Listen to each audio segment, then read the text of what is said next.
Greetings viewers, JLB here, back with episode 2 of the second season of Animation Cinema. And on today's program, we are going to be diving down the rabbit hole and into a very strange and bizarre world. A place I might consider home because I myself am a little strange. I'm talking of course about Alice in Wonderland. Specifically, the animated Disney version. Some of you who know your fairy tales, you probably are familiar with Lewis Carroll's Alice's Adventures in Wonderland.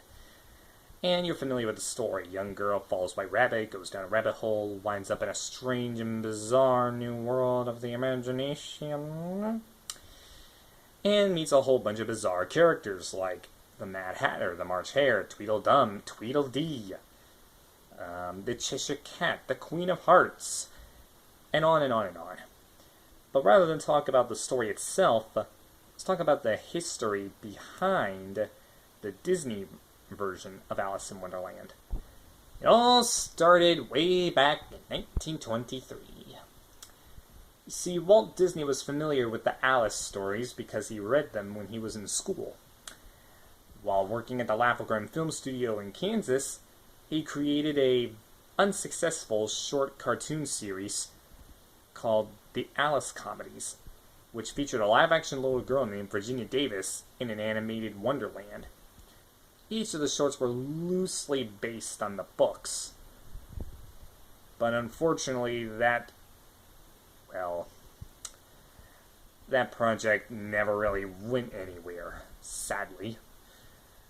So fast forward 10 years to 1933, Walt actually planned to put Mary Pickford in an animated world for a live-action animation version of Alice in Wonderland, which is kind of bizarre because it actually predates Song of the South. If it were made, it would have actually predated Song of the South and Who Framed Roger Rabbit in terms of live-action combining with animation. But unfortunately, that film was scrapped when Paramount produced an all-star version the same year. Only one frame of film is all that exists of the Technicolor tests for the film. Yes, this was supposed to be the first film done in Technicolor, but like I said, that idea got scrapped when Paramount got involved, and the rest is history. So Walt decided to go on and create Snow White and the Seven Dwarfs, and the rest is history. 1938, fall of 1945, etc., etc. Walt looked back and decided to revive his plans to make a full-length version of Alice in Wonderland, but he decided to do it in an animated format, which actually made sense, considering all the bizarres and strange things that are in Wonderland. So Walt ended up getting the rights to turn the Alice in Wonderland stories into a feature film, which, of course, was released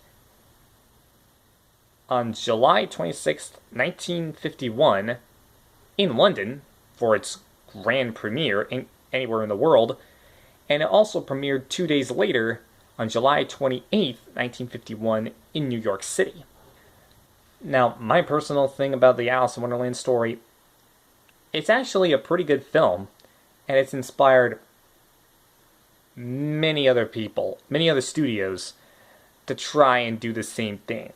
One notable studio being Nickelodeon, when they put one of their main stars in the Nick Jr. lineup, Dora, into Wonderland in the primetime special Dora in Wonderland.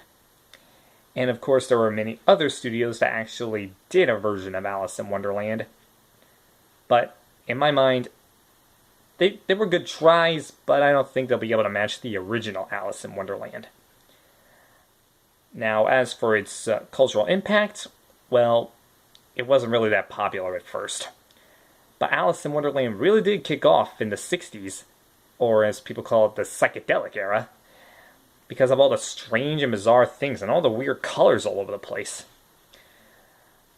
Oh, and fun fact, the Cheshire Cat actually had another song planned before it was scrapped.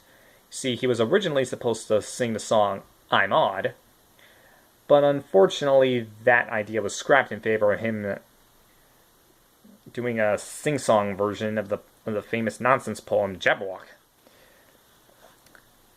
The song itself, it was lost in the vaults until it was brought back many years later, at least decades later.